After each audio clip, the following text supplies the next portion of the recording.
Loose lead walking is one of the most frustrating challenges for many dog owners, and it's easy to see why.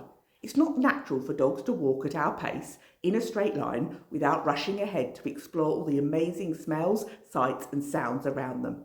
But while loose lead walking might not come naturally to dogs, we can set them up for success by using the right equipment and giving them clear, consistent expectations. One of the biggest mistakes I see is people relying on equipment that physically controls their dog rather than teaching the dog what we want them to do instead. Instead of thinking about how to stop them from pulling, we need to think about how to teach them what the walking on a loose lead actually means. For my own dogs, I use a harness with two attachment points, one on the front and one on the back. This allows me to communicate clearly with them about what I expect at any given time, helping them understand when they have more freedom and when I need them to focus on me. When my dog is clipped onto the back of the harness, this is their opportunity to explore. They are free to move slightly ahead, wander from side to side, and take in the environment, as long as the lead stays loose. If they stop to sniff, I stop with them. I don't rush them, or pull them on, or dictate how long they're allowed to enjoy a smell. Instead, I teach them that keeping the lead loose means they can interact with the world as much as they like. They make the choice, and the reward is built into the walk itself. When I clip them onto the front of the harness, I expect something completely different. This is where I ask for focused walking, no sniffing, no distractions, just calm, engaged movement by my side. This requires a lot of effort from my dog, so I only expect this level of focus for short bursts, maybe 10% of every walk. And because I know this is a challenge, I reward it heavily with treats. Having these two distinctive positions means my dogs never have to guess what I want. When they're clipped onto the back, they know they can explore within reason.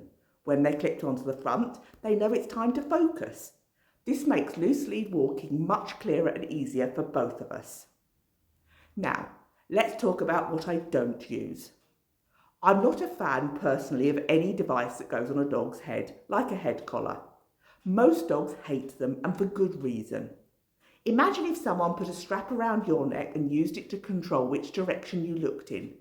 How would you feel if every time you turned your head, you were physically stopped? Would it be frustrating, confusing, annoying? Not only do head collars feel restrictive to most dogs, but they can also put strain on their neck if the dog pulls or suddenly moves.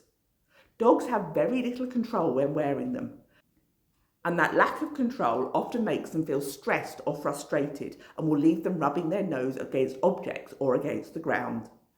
I also stay away from any equipment sold as non-pull, because these devices work by making pulling uncomfortable to the dog. This is what is known as positive punishment. Your dog does something you don't like and they experience discomfort or pain as a consequence. This is not the way I train. I don't want my dogs to walk nicely because they're afraid of what might happen if they don't. I want them to walk nicely because they understand that's what's expected and enjoy walking with me. The length of the lead also plays a role in training. A longer lead gives the dog more space to move, but they still need to understand that as soon as they feel pressure, they should stop, not pull against it. Many dogs naturally resist pressure, so we need to teach them that tension on the lead means a pause, not to pull harder against it. Finally, it's important to remember the lead is not a tool for physically keeping your dog in position. It's a safety line, not a steering wheel. Too often I see owners holding their dogs tightly, constantly correcting them or using the lead to manage their movement. But true loose lead walking doesn't rely on the lead at all. The lead is just there, just in case, just to keep your dog safe.